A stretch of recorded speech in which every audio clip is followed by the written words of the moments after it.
ప్రసంగి గ్రంథము 4వ అధ్యాయము 1వ వచనం. పిమ్మట సూర్యుని క్రింద జరుగు వివిధమైన అన్యాయ క్రియలను గురించి నేను యోచించి తిని, బాధింపబడువారు ఆదరించు దిక్కులేక కన్నీళ్లు విడుచుదురు, వారిని బాధ పెట్టువారు బలవంతులు గనక ఆదరించువారు ఎవరునూ లేకపోయెను. చిన్న ప్రార్థన చేసుకుందాం. కృపగలిగిన దేవా, సర్వాధికారి, పరిశుద్ధుడా, ఈ దినము తండ్రి, బాధింపబడే వారి పక్షమున వ్యాజ్యమాడుటకు నీవున్నావని మేము లేఖనాల ద్వారా నిన్ను గురించి మేము ధ్యానము చేసుకునే భాగ్యమును మాకు దయచేయి. మీరు మమ్మల్ని ఆదరిస్తే, మిమ్మల్ని మేము ఆశ్రయిస్తే, మా బాధలో మీరు ఎలాంటి ఉపశమనమును మీరు మాకు దయచేస్తారోనని మేము గ్రహించే భాగ్యమును మాకు దయచేయమని యేసు నామములో ప్రార్థించి అడిగి వేడుకొంచున్నాము తండ్రి, ఆమేన్. ఇక్కడ భూమి మీద జరిగే అన్యాయమైన క్రియలలో ఒక క్రియ ఏమిటంట? మనుషులని బాధించడం. బాధించేవారు ఎవరంట? బలవంతులు. ఆ బలవంతులకి ఎదురు నిలబడము, లేకపోతే ఆ బలవంతులను ఎదిరించి నిలబడము అనేది భూమి మీద మనుషులకి ఎవరికి కూడా అది అసాధ్యముగా ఉంటుందంట. అయితే బలవంతులుగా ఉన్నవారు మనము ఎక్కువగా ఎవరిని చూస్తామంటే డబ్బున్న వారిని చూస్తాం. డబ్బున్న వారితోటి పోరాడి గెలవలేం. అలానే మనుషుల బలము చూసుకొని బాధించబడే వారితోటి పోరాడలేం. తర్వాత నోటి బలం ఉంటుంది కొంతమందికి. మాటల ద్వారా మనుష్యులని బాధ పెడుతూ ఉంటారు, వారిని కూడా గెలవలేం. అయితే అలాంటి వారిని గురించి దేవుడు దావీదు కీర్తనలు 37వ దావీదు కీర్తన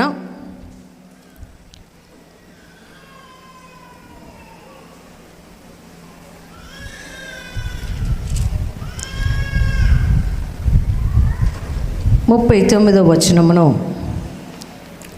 మనము ధ్యానము చేసుకుందాం. యెహోవా నీతిమంతులకు రక్షణాధారము, బాధ కలుగునప్పుడు ఆయనే వారికి ఆశ్రయదుర్గము. హల్లెలూయా. దేవుడు మనుషుల ద్వారా మనము బాధపడుతూ ఉంటే ఆ మనుషుల నిమిత్తము దేవుడు ఏం చేస్తుంటాడంట? వారు మనల్ని బాధపరిచే మాటలు అంటూ ఉన్నప్పుడు ఆ బాధ కలిగే వారికి దేవుడే ఆశ్రయదుర్గముగా ఉంటాడంట. హల్లెలూయా. మరి బాధపరిచేవారు, లేకపోతే బాధపడుతున్నవారు దేవుణ్ణి ఆశ్రయించినప్పుడు కొన్ని పనులు చేస్తారు. ఆ పనులు ఏమిటి అంటే, కీర్తనలు 112వ కీర్తన 5వ అధ్యాయము 6వ వచనంలో అక్కడ వ్రాయబడి ఉంటుంది. దయాళులను, యెహోవా ముందు మాట్లాడుతున్నాడు, నీతిమంతులకు రక్షణాధారము. అయితే నీతిమంతులు ఏం చేస్తారంట? దయాళులను, అప్పిచ్చువారును, భాగ్యవంతులు న్యాయ విమర్శలో వారి వ్యాజ్యము గెలుచును. హల్లెలూయా. నీతి క్రియలు చేసేవారు ఎలా ఉంటారంట? దయగలిగిన మనస్సుతోటి, అప్పు అంటే వారి దగ్గర డబ్బు ఉందనుకోండి, అర్జెంటు ప్రాణం మీదకి ఒక వ్యక్తికి వస్తుంది. ఆ ప్రాణాపాయ స్థితిలో ఉన్న వ్యక్తికి అప్పు ఇచ్చేటట్టు దయగలిగిన హృదయము ప్రేరేపిస్తుంది. వాళ్ళు మనుషుల దృష్టిలో కానీ దేవుని దృష్టిలో కానీ భాగ్యవంతులు అని దేవుడు మాట్లాడుతున్నాడు.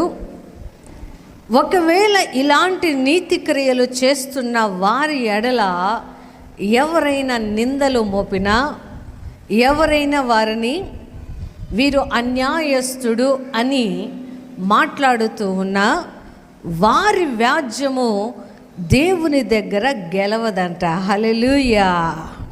చాలామంది అంటారు, దయగలిగి మనము దానం చేస్తే ఒకరోజు మనము అదే చేత్తోటి ఇంకొకరిని అడుక్కోవాల్సి వస్తుంది అని లోకములో కొంతమంది ఇలాంటి దేవుని దయగలిగిన హృదయాన్ని ఏం చేస్తూ ఉంటారు, వక్రీకరించి మాట్లాడుతూ ఉంటారు. ఈరోజు నువ్వు పెట్టావంటే రెండో రోజు నువ్వు అడుక్కోవాల్సి వస్తుంది, రెండవ రోజు నువ్వు ఇంకొకరి దగ్గరికి వెళ్ళి చెయ్యి చాచవలసి వస్తుంది అని లోకములో జరిగే క్రియలని దేవుని పనులకు, దేవుని వాక్యమునకు వ్యతిరేకంగా చాలామంది మాట్లాడుతూ ఉంటారు. దేవుడు అంటున్నాడు, నీతిమంతులకు రక్షణగా ఉండాలి అంటే ఆ నీతిమంతుడు చేయవలసిన పనులేమిటంట, దయగలిగిన హృదయము కలిగి ఉండాలి. ఈ మాటని మనము బైబిల్లో ఒక వ్యక్తిని బాగా గుర్తు చేసుకుంటాం. ఆయన నాబాలు. ఈయనకి సంపదలు ఉన్నాయి, ఆస్తి ఉంది, అన్ని కలిగి ఉన్నాడు, ఏ కొరత ఇతనికి లేదు. కానీ ఇతనికి మాత్రము దయగలిగిన మనస్సు లేదు. మంచి మనస్సు, దాతృత్వము కలిగిన మనస్సు ఈయనకి లేదు. అప్పు ఇచ్చే స్వభావము కూడా లేదు. ఎందుకంటే దావీదు కష్టకాలంలో తనకి ఆహార కొరత వచ్చినప్పుడు దావీదు తన దగ్గర పనిచేసే కొంతమంది మనుషులని నాబాలు దగ్గరికి పంపిస్తాడు. ఈ నాబాలు ఎవరు అంటే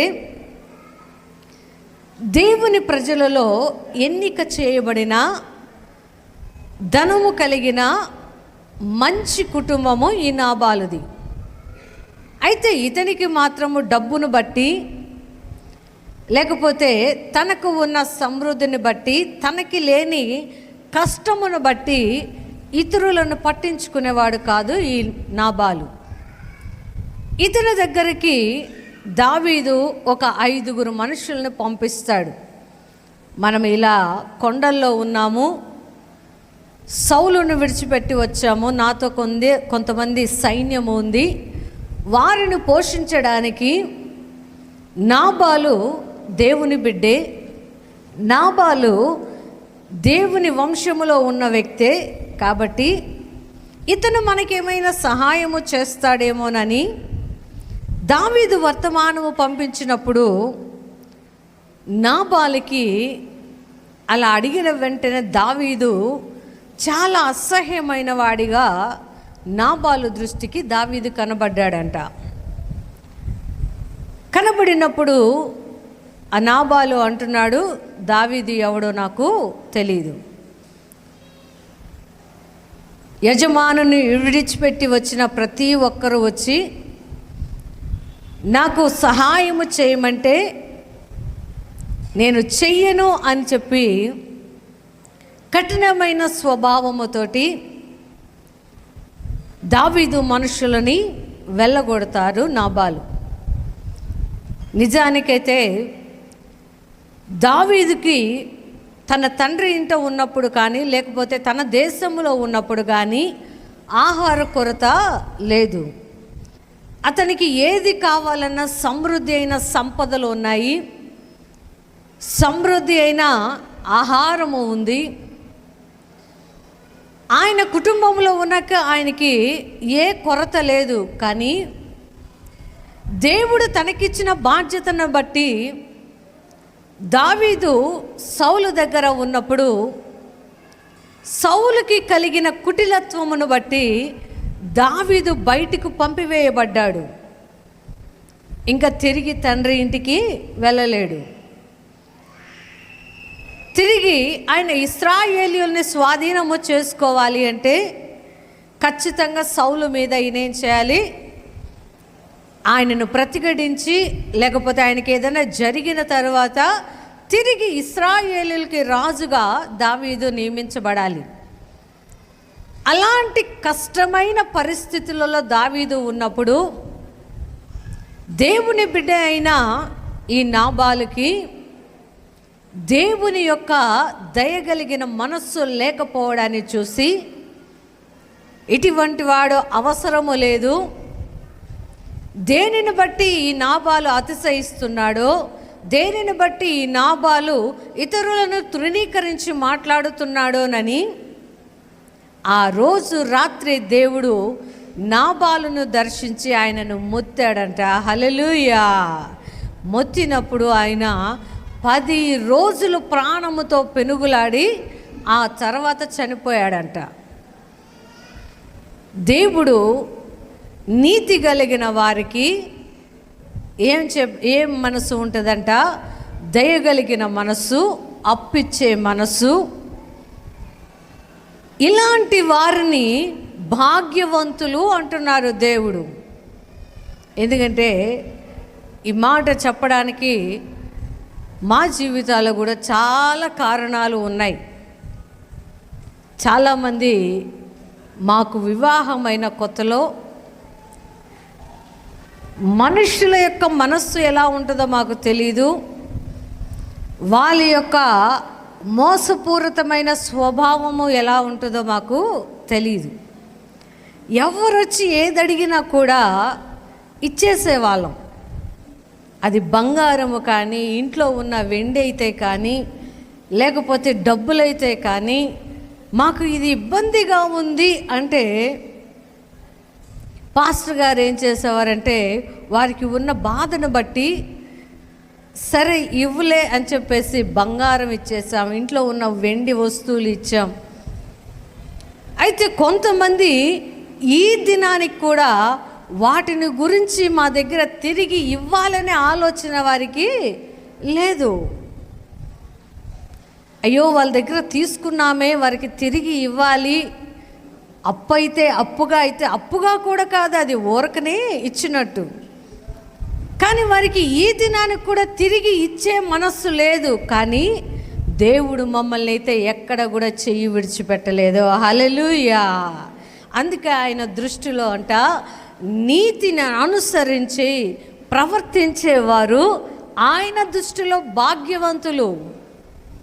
ఈ మధ్య ఒక 2 నెలల క్రితం కూడా ఒక అబ్బాయి పాస్టర్ గారికి ఫోన్ చేసి, పాస్టర్ గారు నేను మీ చర్చికి వస్తాను, మంగళవారం ప్రార్థనకు వస్తాను, నా బైక్ రిపేర్ అయింది, దాన్ని రిపేర్ చేయించుకోవడానికి ఎవరిని అడిగినా డబ్బులు లేవు, ఎవరు ఇవ్వడం లేదు అని వీడియో కాల్ చేశాడు, ఫొటోస్ పెట్టాడు, నేను మీ చర్చికి వస్తానన్నాడు. సరే అంత అర్జెంట్ అయితే పంపిస్తానయ్యా, అయితే తిరిగి నీవు నాకు ఇవ్వాలి, ఎందుకంటే అవి దేవుని మందిరము కొరకు వాడవలసిన డబ్బులు అని చెప్పి మరీ ఇచ్చాడు. ఇచ్చిన ఆ అబ్బాయి ఈ రోజుకి కూడా రిప్లై లేదు. మనుషులు అన్యాయస్తులే కావచ్చు, మనుషులు మన దగ్గర తీసుకొని తిరిగి దానిని వారు మనకి ఇవ్వకపోవచ్చేమో, కానీ నీతిమంతులను మాత్రం చెయ్యి విడిచిపెట్టేవాడు కాదు నా దేవుడు. హల్లెలూయా! అవునండి, మనుషులు మనల్ని మోసము చేయాలని చూసినప్పుడు మనకైతే ఆ మోసపు మనస్సు ఉండదు, కానీ వారిని ఏదో ఒకటి చేసి మనము సంపాదించుకోవాలని మనకు ఉండదు. కానీ మనలో ఉన్న ప్రేమను చాలామంది ఏం చేస్తారు, అవకాశానికి వాడుకుంటూ ఉంటారు. అలాంటి వారిని దేవుడు చూసుకుంటాడు, నీతిమంతులను మాత్రం ఆయన విడిచిపెట్టడు. హల్లెలూయా! ఈ నాబాలు కూడా తను చేయగలగడు, సహాయము చేయగలడు. అవసరమైతే దావీదు యొక్క పని వారందరికీ కూడా కొన్ని దినాలు కూర్చోబెట్టి ఆహారము పెట్టగలడు. కానీ దావీదు కష్టకాలంలో ఉన్నాడు అని దావీదును అసహ్యించుకున్నాడు నాబాలు. కానీ దావీదు పక్షమున దేవుడు ఉన్నాడు. హల్లెలూయా.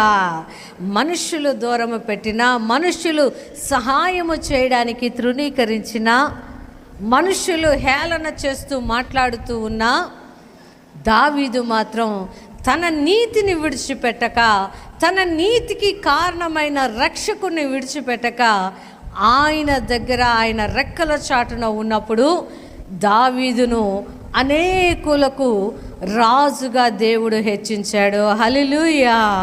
ఈ దినము మనకు ఉన్న నీతిని బట్టి మనము మనుషుల దగ్గర మోసపోవచ్చేమో, కానీ దేవుడు మాత్రం మన చెయ్యి విడిచిపెట్టాడు. హల్లెలూయా. అందుకే ఆయన 2వ మాటలో అంటాడు, బాధ కలుగునప్పుడు ఆయనే వారికి ఆశ్రయ దుర్గము. ఈ బాధ మనుషుల వలన ప్రతి చోట మనకి ఎదురవుతుంది. కొంతమంది కులమును బట్టి బాధపరుస్తారు, కొంతమంది రంగును బట్టి బాధపరుస్తారు, కొంతమంది చదువును బట్టి మనుషులను బాధపరుస్తారు, కొంతమంది వారికి కలిగిన డబ్బును బట్టి తమకన్నా చిన్నవారిని తృణీకరించి మాట్లాడతారు, కొంతమంది వ్యాపారము చేస్తూ ఉన్నప్పుడు వారి వ్యాపారము పాడైపోవాలి అని ప్రయత్నాలు చేస్తూ ఉన్నప్పుడు అవి విన్న ప్రతి ఒక్కరికి ఏమి కలుగుతుంది? బాధ కలుగుతుంది. అలా బాధపడే వారికి దేవుడు ఎలా ఉన్నాడంట? ఆశ్రయదుర్గముగా ఉన్నాడంట. హల్లెలూయా. ఆ ఆశ్రయము దుర్గముగా ఉన్న దేవుడు ఏం చేస్తాడంట? ఆదికాండము 41వ అధ్యాయము 51వ వచనములో ఆ ఆశ్రయ దుర్గమైన దేవుడు మనకి బాధను ఎలా తీరుస్తాడోనని ఇక్కడ మనకి యోసేపును దేవుడు చూపిస్తూ ఉన్నాడు. యోసేపు మాట్లాడుతూ ఉన్నాడు. అప్పుడు యోసేపు, దేవుడు నా సమస్త బాధలను నా తండ్రి ఇంటి వారందరినీ నేను మర్చిపోనట్లు చేసినని చెప్పి తన జ్యేష్ఠ కుమారుడికి మనషే అను పేరు పెట్టిన. చాలండి, ఇక్కడ యోసేపు మాట్లాడుతూ ఉన్నాడు, నా సమస్త బాధలు. అంటే యోసేపుకి పుట్టినప్పటి నుండి కూడా బాధలే. ఆయన పుట్టి యవ్వన ప్రాయములోకి వచ్చినప్పుడు అన్నల నుండి బాధలు,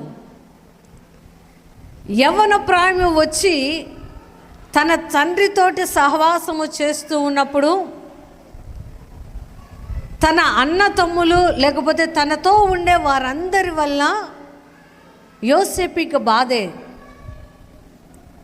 ఆ అన్నలు తీసుకొని వెళ్ళి యవ్వనస్తుడైన యోసేపును ఐగుప్తులకు అమ్మినప్పుడు వారు బానిసలుగా అతన్ని తీసుకొని వెళ్తూ ఉంటే ఆ బానిసత్వంలో కూడా యోసేపు ఏం చేశాడంట?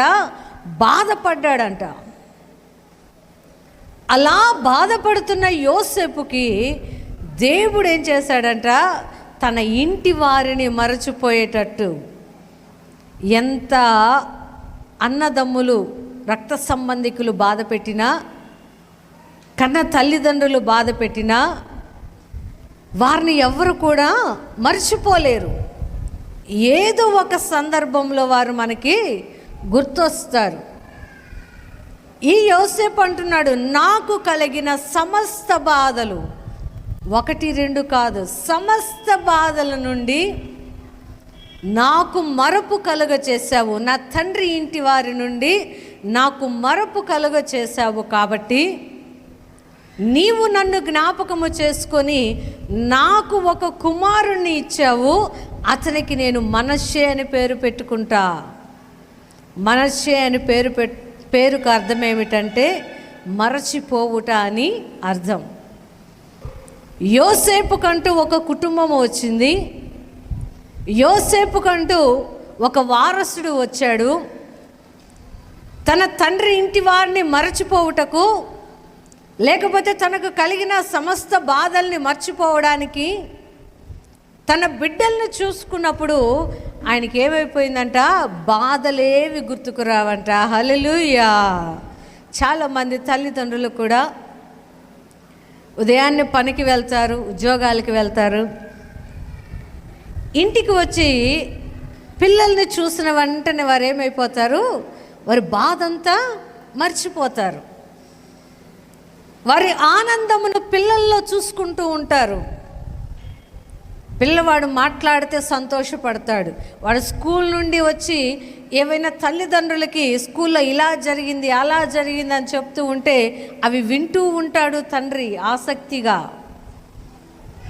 ఇంకా ఆయనకి ఆఫీస్లో ఉన్న బాధలు కానీ, బయట వ్యాపారంలో ఉన్న బాధలు కానీ, బయట నుండి వచ్చిన ఏ బాధ అయినా ఏం చేస్తాడు, పిల్లల్ని చూసుకున్నాక, కుటుంబాన్ని చూసుకున్నాక మర్చిపోతాడు.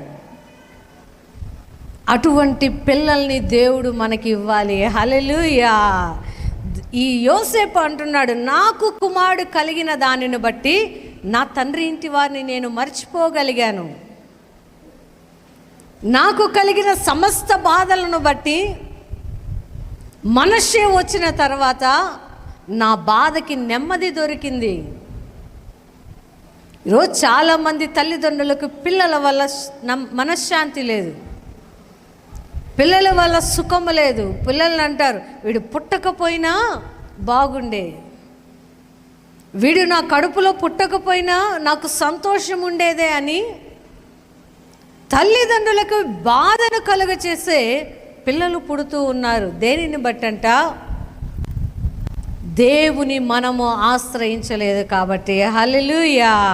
ఆయన అంటున్నాడు, బాధ కలిగినప్పుడు నేను నీకు ఆశ్రయదుర్గముగా ఉంటాను. యోసేపుకు ఎప్పుడు బాధ కలిగినా, ఎవరి నుండి బాధ వచ్చినా ఆయన మనుషులను ఆశ్రయించలేదు, కానీ తనకు కలిగిన ప్రతి బాధలను బట్టి దేవుని చెంతకు వెళ్ళేవాడు, దేవుని సన్నిధిలోకి వెళ్ళేవాడు. అది ఐగుప్తు ప్రజలకు వచ్చిన బాధను బట్టి కానీ, కరువుని బట్టి కానీ, లేకపోతే తనను బానిసగా తీసుకొని వెళ్ళబడిన ఫతీఫరు భార్యను బట్టి కానీ, ఏ కష్టము వచ్చినా కూడా దేవునిని ఆశ్రయించే మనస్సు యోసేపుకు ఉంది. కాబట్టి దేవుడు తనకి ఇచ్చిన బిడ్డలను బట్టి యోసేపు సంతోషపడుతున్నాడు. హల్లెలూయా. మొదటి కుమారుని బట్టి యోసేపుకు బాధను మర్చిపోయే అనుభవంకి వచ్చాడంట. రెండవ మాట కూడా ఆయన అంటాడు 52వ వచనములో, తర్వాత అతడు నాకు బాధ కలిగిన దేశమందు దేవుడు నన్ను వృద్ధి పొందించినని చెప్పి రెండవ వానికి ఎఫ్రాయిము అని పేరు పెట్టాడు. హల్లెలూయా. ఎక్కడైతే మనము బాధింపబడతామో ఆ స్థలములోనే దేవుడు మనల్ని ఆశీర్వదిస్తాడు. హల్లెలూయా. బానిసగా వచ్చాడు ఐగుప్తుకి. కఠినమైన బానిసత్వము చేయించుకున్నారు. యోసేపుని, ఆయనలోని నిజాయితీని నమ్మలేదు అధికారులు. యోసేపు నిజాయితీని చూడక ఆయనను జైల్లో పెట్టారు. అది బాధే. ఎక్కడైతే ఆయనలో నిజాయితీ లేదు అని మనుషులు అన్నారో అక్కడ నిలవబడి ఐగుప్తు ప్రజలకి 7 సంవత్సరాలు కరువులో ఐగుప్తులో ఉన్న వారిని అందరినీ పోషించాడంట. హల్లెలూయా. ఎలా ఉండిందంట ఆశీర్వాదము అంటే, కొలత వేయడానికి కూడా ఎంత కొలత వేయాలో తెలియక కొలత వేస్తూ ఉంటే ఇంకా వస్తుందంట. ఇంకా మేము కొలవలేము అని ఎక్కడికక్కడ కొట్లు కట్టి వాటిలో ధాన్యమును సమృద్ధిగా నింపాడంట. హల్లెలూయా. ఒక బాధ మనకు కలుగుతూ ఉంది అంటే ఆ బాధ వలన దేవుడు మనల్ని 1000 తరాలు ఆశీర్వదిస్తాడు. హల్లెలూయా. 1000 ఆశీర్వదిస్తాడు ఆయన. బాధ వచ్చినప్పుడు మనము ఎవరి వైపు చూస్తున్నామో అనేది దేవుడు మనల్ని చూస్తూ ఉంటాడు. ఎందుకంటే మనము మనుషుల వైపు చూస్తే మనిషి తిరిగి బాధ పెట్టేవాడే, కానీ మనిషి ఏమి నీతిమంతుడు కాదు. హల్లెలూయా. అందుకే ఎజ్రాలో 9:15 అంటాడు, ఇశ్రాయేలీయుల దేవుడవు నీవే నీతిమంతుడవు కాబట్టి నీవు బాధపరిచేవాడవి కాదు. నీవు మాత్రమే నిజాయితీ కలిగిన వాడవి కాబట్టి బాధలో ఉన్నప్పుడు నాకు నెమ్మదిని ఇస్తావు. హల్లెలూయా. యోసేపు అంటున్నాడు, నా తండ్రి ఇంటిని మరచుటకు నేను పడిన బాధకు మనష్షే ద్వారా నాకు నివారణ అయింది. రెండవ కుమారుడు వచ్చిన తర్వాత అనుకుంటున్నాడంట ఏమని, ఎక్కడైతే నన్ను మనుషులు తలదించుకునేటట్లు చేశారో అక్కడే నువ్వు నన్ను అభివృద్ధి చేసి నా తలను పైకెత్తావు కాబట్టి ఇతనికి ఎఫ్రాయిము అని పేరు పెట్టుకుంటున్నాను అని తన మనస్సులోని దేవుడు తనకి ఇచ్చిన అభివృద్ధిని గురించి ధ్యానము చేసుకుంటూ ఉన్నాడు యోసేపు. మనమైతే చాలాసార్లు దేవుడు మన జీవితాల్లో ఎన్ని మేలులు చేసినా మర్చిపోతాం. ఒక్కోసారి మతిమరుపు అనేది చాలా సహజం. నేనైతే ఎవరి గురించి అయినా ప్రార్థన చేయమని వారి జీవితాలు అవి జరిగిన తర్వాత థ్యాంక్స్ యేసయ్యా అని చెప్పుకుంటా. నేను అడిగినందుకు ఇచ్చినందుకు నీకు థ్యాంక్స్. చాలా చాలా వాటిని నా మనస్సులో నేను ధ్యానము చేసుకోవడం నాకు అలవాటు. నీవు ఫలానా రోజు వారి కొరకు చేశావు, లేకపోతే నా జీవితంలోనే నేను అడిగింది నాకు చేశావు, నీకు థ్యాంక్స్. అది చెప్పడము చాలామంది మరచిపోయి దేవుడు ఏం మేలు చేశాడండి అంట. దేవుడు అంటున్న యోసేపు ఎక్కడ ఎత్తుకుంటున్నాడంట తన సంతోషాన్ని తన పిల్లలలో ఆయన వృద్ధిని వెతుక్కుంటున్నాడు. తన పిల్లల్లో ఆయన ఏం వెతుక్కుంటున్నాడు, దేవుని యొక్క ఆశీర్వాదమును వెతుక్కుంటూ ఉన్నాడు. ఈరోజు చాలామందికి దేవుడు పిల్లల్ని ఇస్తే అది ఆశీర్వాదం అనుకోవడం లేదు. దేవుడు వారికి మంచి గృహాలను ఇస్తే అది ఆశీర్వాదం అనుకోవడం లేదు. దేవుడు మంచి ఆహారం ఇస్తే అది ఆశీర్వాదంగా భావించడం లేదు మనుషులు. ఇంకా ఏదో కావాలి. అప్పుడే మనిషి దురాశల వైపు తన ఆలోచనలతోటి నడుస్తూ పాపములోనికి వెళ్ళిపోతూ ఉంటాడు. అప్పుడు బాధ కలిగినప్పుడు అనుకుంటాడు, ఎందుకు వచ్చిందయ్యా నాకు ఈ బాధ? దేవుడు మనుషుల్ని బాధపరచడానికి రాలేదు, కానీ వారి బాధలకు ఆశ్రయ దుర్గముగా, వారి బాధలకు నీతి కలిగిన వారి బాధలకు రక్షణాధారముగా దేవుడు ఉండడానికే, మనకు తోడు ఉండడానికే ఆయన ఉన్నాడు. కానీ మనుషులని బాధ పెట్టుటకు దేవుడు ఏ రోజు కూడా ఆలోచనలు కలిగి లేడు. హల్లెలూయా. ఆయన బిడ్డల్ని ఆయన ఇంకా హత్తుకుంటాడు. ఒక కోడి తన పిల్లల్ని ఎలా అయితే కష్టం వచ్చినప్పుడు రెక్కల కింద దాచుకుంటుందో, అలా దేవుడు నీకు బాధ కలిగినప్పుడు, నీవు దేవుణ్ణి ఆశ్రయించినప్పుడు ఆయన రెక్కల చాటులు నిన్ను భద్రము చేసుకుంటాడు. హల్లెలూయా. ఒక వివేకము లేని కోడికే అంత తెలివి ఉంటే, మనల్ని కలుగజేసిన దేవుణ్ణి మనం ఆశ్రయిస్తే ఆయన ఏ రోజు కూడా మనల్ని త్రోసివేయడు. హల్లెలూయా. అందుకే దేవునికి పెట్టబడిన పేరేమిటంట, నీతిమంతుడవైన వాడవు నీవే. నీవు నీతిమంతుడవైతే నీ బిడ్డగా మార్చబడిన నేను నీతిమంతురాలని, ఆ నీతిలో నడుస్తూ ఉన్నప్పుడు నాకు కలిగిన బాధలను బట్టి నివారణ చేయగలిగిన వాడవు నీవేనని, ఎలా అయితే దావీదులాగా దేవుణ్ణి ఆశ్రయిస్తామో, యోసేపులాగా దేవుడు మనకి చేసిన క్రియలను మనము ధ్యానము చేసుకుంటూ ఉంటామో, ఎంత బాధ వచ్చినా వాటిని దేవుని ద్వారానే మనము పరిష్కారము చేసుకోగలుగుతాము. హల్లెలూయా. అట్టి కృపను దేవుడు మనకు దయచేయునుగాక. ఆమేన్.